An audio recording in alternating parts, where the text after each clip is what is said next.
Monster High is a Mattel-produced doll line that likely needs no introduction. With the simple idea of making fashionista daughters of classic monsters, this toy line captured the attention of the world. Seminal characters such as Frankie Stein, Claudine Wolfe, and the titular Draculaura filled shelves. The brand soon became an iconic fixture in many people's childhoods, amassing over $750 since its first wave was released in 2010. Monster High rose to fame and made such a massive impact in such a short amount of time, and it is still in the public conscious today. But what exactly was the recipe for Monster High's success? And how does it differ from its peers?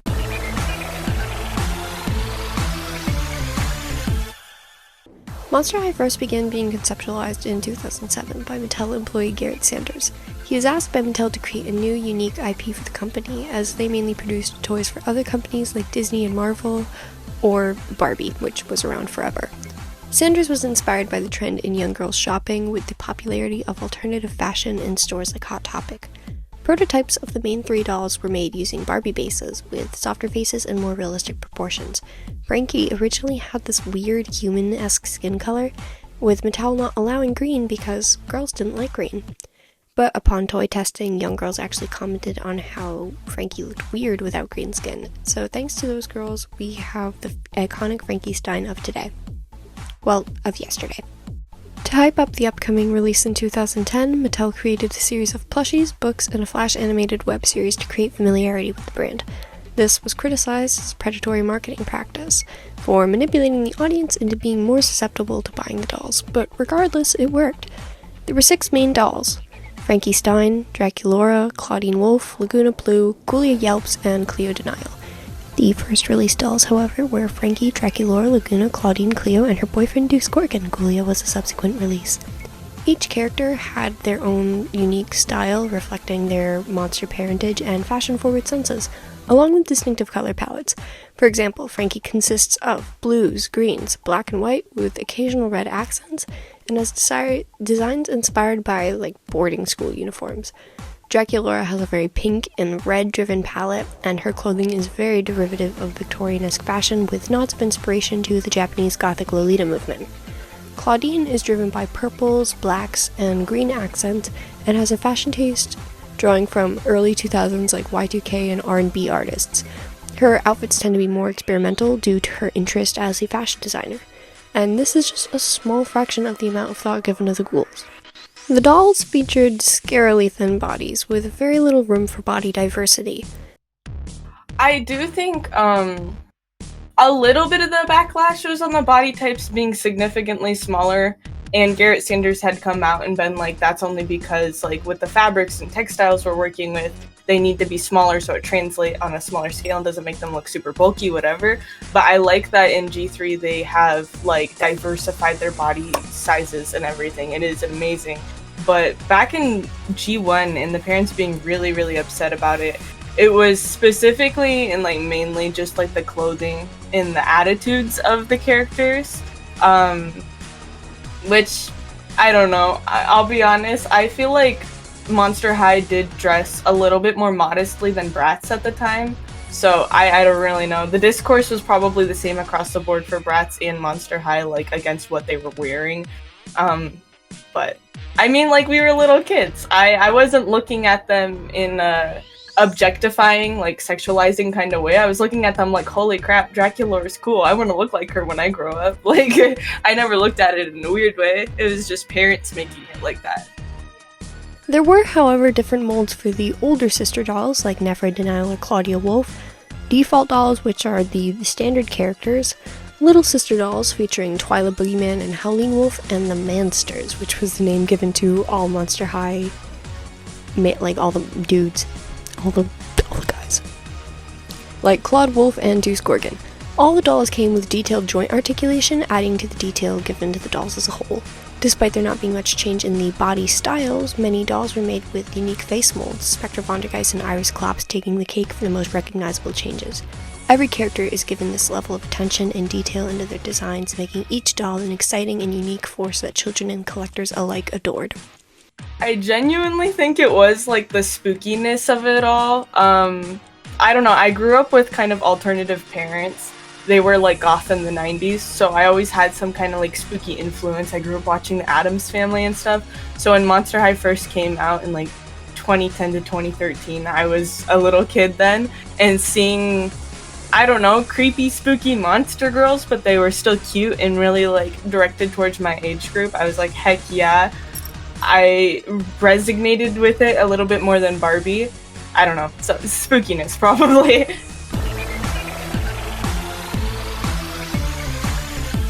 Later in 2010, when the dolls were officially released, they were immediately selling out, and their popularity could be likened to Bratz and Barbie. This can be attributed to their, at the time, intricate outfits, unique face sculpting, and their more alternative styles. I do think the way they advertised was really different at the time, because they did webisodes and like they pretty much curated an entire storyline for each character, and each character had their own individual upbringing, and it made it a really diverse universe, I guess. Whereas Barbie at the time, it was like you had some of your Barbie movies, but it was just Barbie. You didn't have characters that had, you know, ethnic backgrounds from all over the world and different folklore from all over the world. It had a little bit to like resonate with everybody.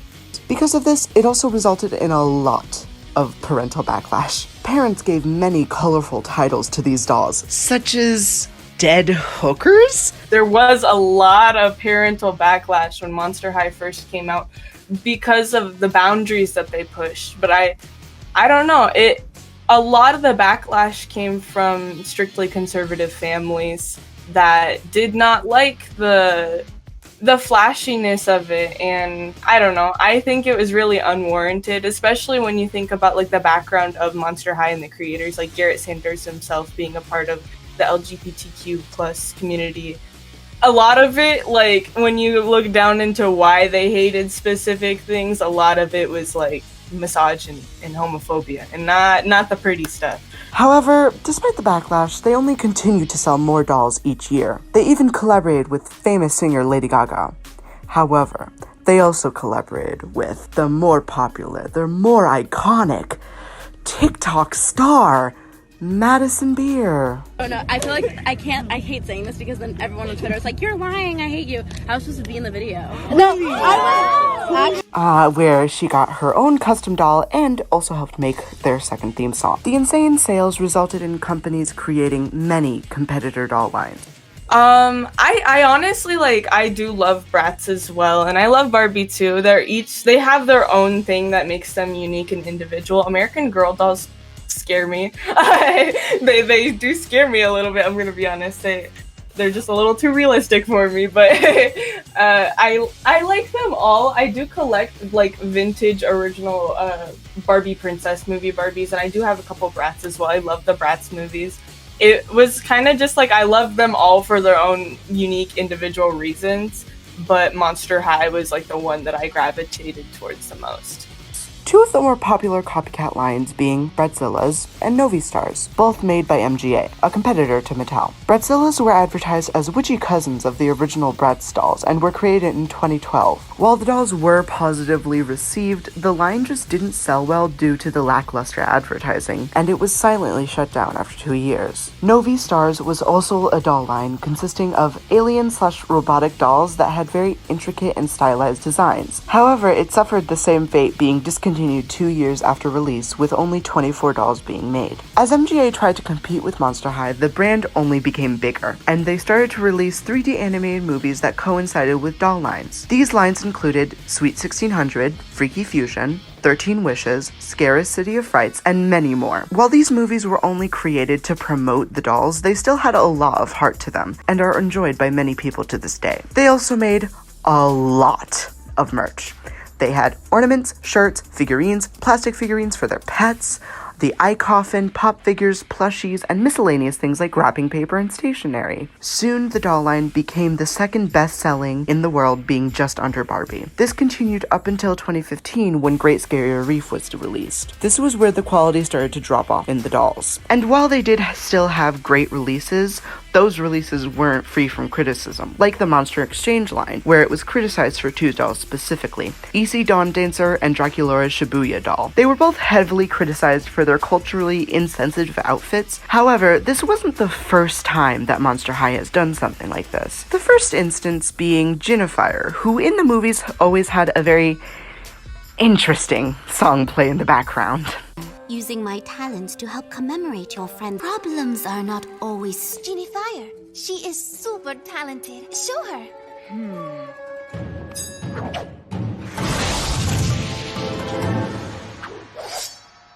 Now, can we get to work? Yeah. Anyways, despite these controversies, Monster High still thrived and continued to sell decently well before rebranding in 2016. With every rise, there is an eventual fall, despite Monster High's massive success through merchandise and entertainment, in which they amassed around $500 million annually. The brand's financial prosperity unfortunately came to an end due to a certain red-overalled mouse. Yes, everybody's favorite global conglomerate, the Walt Disney Company, had a hand in tanking the brand. You see, Disney gave Mattel the license to create official Disney princess dolls, which is where a lot of Mattel's money came from, and is most likely why they were able to create such detailed dolls for Monster High. Mattel, in a way, depended on Disney for their continuing success. Though in 2013, something happened. Monster High released a spin-off, one that you may know, called Ever After High. The premise was basically the same as Monster High, but instead of the plot surrounding a high school for the children of famous monsters, it was a high school for the children of classic fairy tale characters, such as Snow White, Sleeping Beauty, and Cinderella. It was received moderately well by fans, but ended up being mostly a financial flop, only earning about $53 million in sales in its first year. Despite its decent reception by fans, Disney was not happy about Ever After High, as it was strikingly similar to their Descendants franchise, which had relatively the same premise but made by Disney. Some of the characters even look strikingly similar to some of the Ever After High dolls. As the franchises were developed around the same time, this might have not been a coincidence. Though coincidence or not, Disney was not about to let Mattel off the hook, and ended their multi-year-long licensing agreement. Mattel lost a lot of money due to this. The dolls that came out after this were a lot less detailed than they used to be. This marked the beginning of Generation 2 of the brand. Yeah, the animation was adorable. I will say, like, G2 animation, it got a lot of flack, but I thought it was pretty cute still. Like, I had no complaints. But the dolls themselves, I do feel like they did try to appeal to the more conservative family base against all the backlash they had received before and make them look more modest and more child-friendly and less scary. No dark lipsticks, no fishnets. And I felt like it took away a lot of the original, like, gusto that Monster High had before. I don't know. It took away a lot of the original love, and I feel like that's why G2 was not as well received at all, and that's what ended up, you know, pretty much ending the brand for a couple years. Was it just was not well received. They started producing more and more budget dolls. By then, Garrett Sanders had left because he did not like the direction of the way Monster High was heading. So I don't know, like, G2, it had potential, and I do think a lot of, like, there were a handful of releases that were still pretty cute, but the babyifying the faces and the making them covered up, and then objectively towards the end there, when Mattel was realizing, like, oh crap, we don't have the money to keep Monster High going like this, they started releasing more budget dolls that didn't have articulated limbs and had, like, painted on clothing and stuff, and that's just, it's not well received. You got people used to the articulation and the high quality of G1, the spookiness of G1, and then tried to change and conform for G2. It was not a good move. Generation 2 of Monster High was not received well by fans. They lacked the same articulation and attention to detail that the previous generations were known for. They were also a lot softer. Generation 1 dolls, for lack of a better word, were a lot edgier than these new ones. The dramatic makeup, the layered outfits with fishnets and jewelry, it was all gone, replaced with a new, clean, more childish look. Like, look at this Draculaura. It's definitely a far cry from her original gothic look. This generation has been heavily criticized for lacking what made Monster High, well, Monster High. Even with Mattel's attempt to revamp, no pun intended, the brand, even making a whole new web series and 2 okay movies to promote the lines, it did not sell as well as its 2010 counterpart, despite them doubling production of the dolls. Throughout 2016 and 2017, only about 63 new dolls were created. While there were some decent lines released, the majority were not very good. Around this time, it was revealed that the original designer of the ghouls, Garrett Sanders, left the company due to creative differences. After 2017, there were no new dolls, save for a couple of collector or Skullactor dolls of iconic horror movie characters such as Pennywise from It, the Grady twins from The Shining, and Greta Gremlin from Gremlins 2, The New Batch. For the most part, though, it seemed as if the coffin was finally closed on this chapter of Mattel.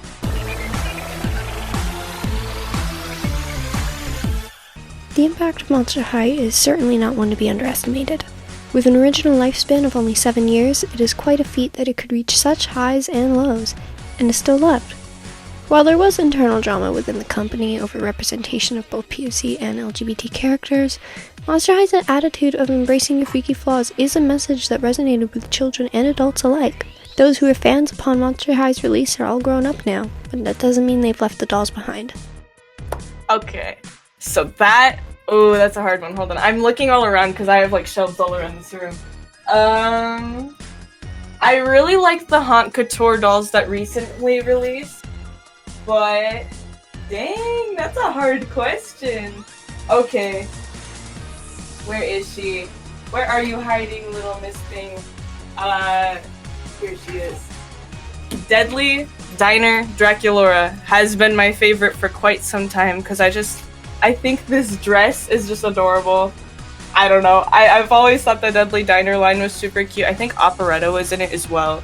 And they're adorable. But I also love the super glammy ones like Haunt Couture and the Ghouls Alive dolls. Or not Ghouls Alive, sorry. Ghouls Rule. Super cool. But yeah, sorry. There are plenty of doll collectors who are super cool and I am totally jealous of. And also doll customizers, most of which are YouTubers like Delightful and Etelin. While other dolls are used as bases, Monster High immediately became the standard as the unique face molds and joint articulation gave way for very intricate designs.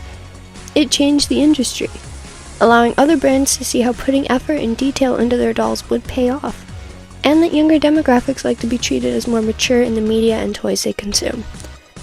Suffice to say, Monster High certainly had its problems, but is a beloved part of many childhoods across the globe.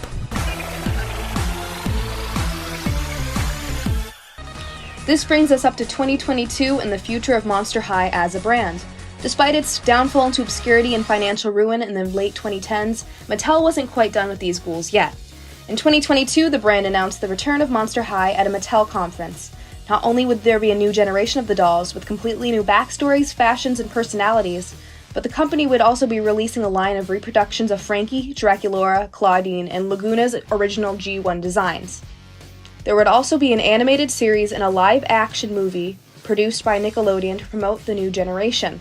This ignited a lot of excitement and discussion surrounding the brand, as the only dolls that had been released for the past couple of years had been expensive ones geared towards older collectors. While the changes definitely made some fans of the original 2010 ghouls upset, so far G3 has been generally well received. A major criticism for the previous generations of Monster High when discussed in this video is the lack of diverse body types.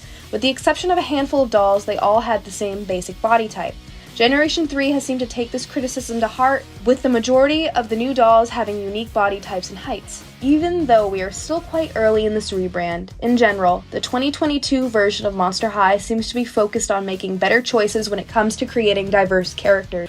But if they keep going the route they're going with the animation, I do believe that they will reach the success that they've seen with G1, because the animation has been very well received. And it's adorable. I highly recommend it. Like, just watching it on YouTube, it's really cute. I don't know. I like it. I do feel like Monster High definitely has the potential to keep going upwards. And I'm excited to see where they go with the next few releases.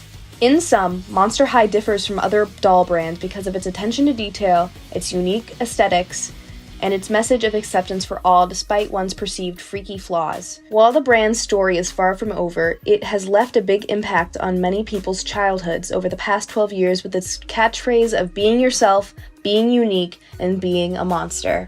We're fierce and fearless.